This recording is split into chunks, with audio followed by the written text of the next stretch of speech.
I was about 7 years of age, and it was a dark, cold winter night, and my father and I had just finished saying goodbye to our family members. It was Christmas Eve, and my aunt and uncle had just went home from visiting. A simple family ritual done every year on Christmas Eve as usual. Before I knew it, I had kicked off my winter boots and was in bed. My mom and dad came into the room and spoke with soft words to tell me good night.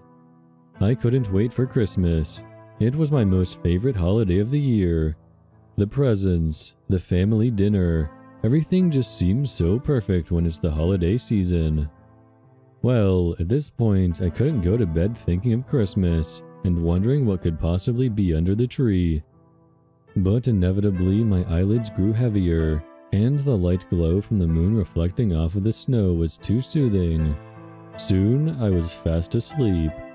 All of a sudden, I was awake. Thinking it was Christmas, I was overjoyed to go open up presents. But I heard something odd, and my parents were usually up and making breakfast. I am a pretty heavy sleeper. I heard as though it was a mumbling sound. Not a, oh my god, it's a monster, shit your pants sound, but just enough so that I could hear it. Added on to the strange noise, I also heard big thumps for footsteps. We have wooden floors, so those of you who also do know what I'm talking about. Which was strange because even my father didn't make thumps that loud when he walked. So the curious and carefree child that I was went to investigate the noises. I checked upstairs, my parents' room, the bathrooms, everything, but found nothing. So the only two places left were the living room and the kitchen. When I stepped into the living room, I had found the source of the mumbling. It was my mother and my father, tied up in a rope, with cloths around their mouths in front of the Christmas tree and all of the presents. Suddenly I went to shock, and my parents weren't ones to play pranks either. Being scared, I rushed to the kitchen to fetch a knife to cut the rope. All of a sudden, I heard a noise coming from the living room. It was the thumping again. I hurried back there. Next to my parents was a tall man in a black sort of robe-like thin cloth around him. It had a hood. He wore heavy, what seemed to be steel-toed boots. The most defining characteristic this mysterious man had was the mask he wore. The mask was black, had a huge hole for the eyes, rimmed with metal. There was a long plastic-looking string that was tied in a tight knot to keep the mask on. But the thing I remembered most was the horrifying black beak on the mask. It curving downward almost like a hellish bird from a nightmare.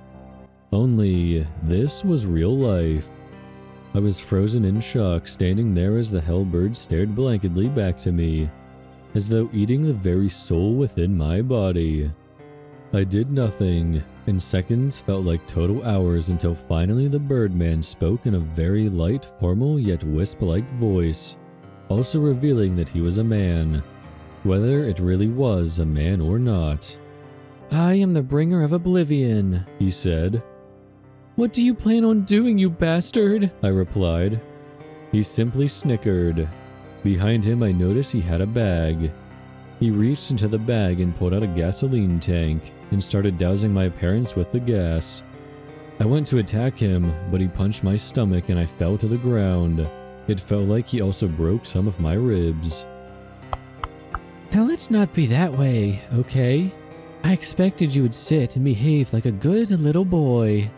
He started covering the tree and presents with gas, and then threw the tank down, it also spilling gasoline everywhere. He grabbed me by the shoulder and threw me by the front door. "Merry Christmas," he said, dropping an enclosed envelope and a mask identical to his. He then took a big Zippo lighter and ignited it. He then threw the lighter to my parents, instantly engulfing them and everything in flames. He then jumped out of the window and ran into the dark woods behind our house. I watched as they were screaming in agony under the cloths and their skin started to melt away and char. I went to help them, but the house and everything was just so engulfed in flames. The last words I ever heard of my father was, "Just run, son. Go and run as fast as you can." Or, at least, that's what I could make out from him. I went to run out of the house, knowing sadly, and contemplating on whether to leave or not. I reached for the door and my foot stumbled upon something. It was the mask and the letter. For some reason, I took that mask and the letter. When I finally got a chance to open up the letter, my parents were long gone, all of my happiness crushed.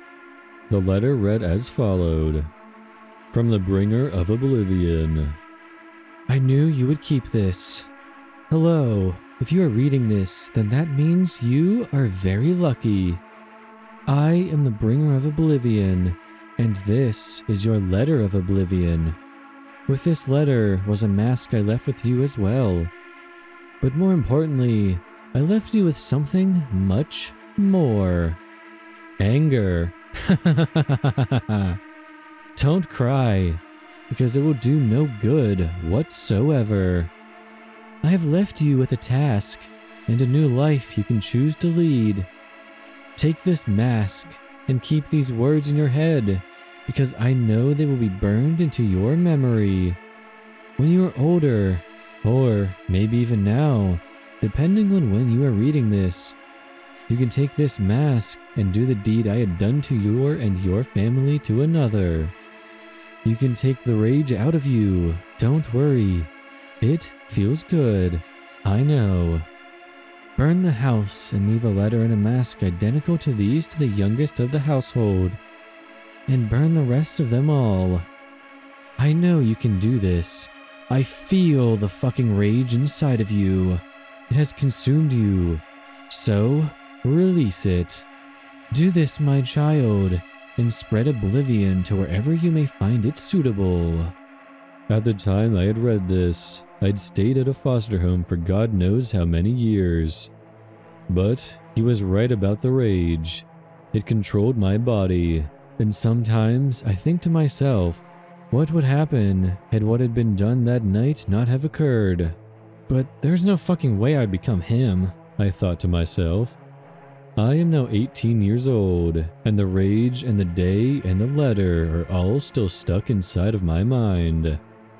It is all burned there, even as I am dropping this mask and this letter to the legs of a very lucky 5-year-old little girl who just happens to be the youngest of a family of 4.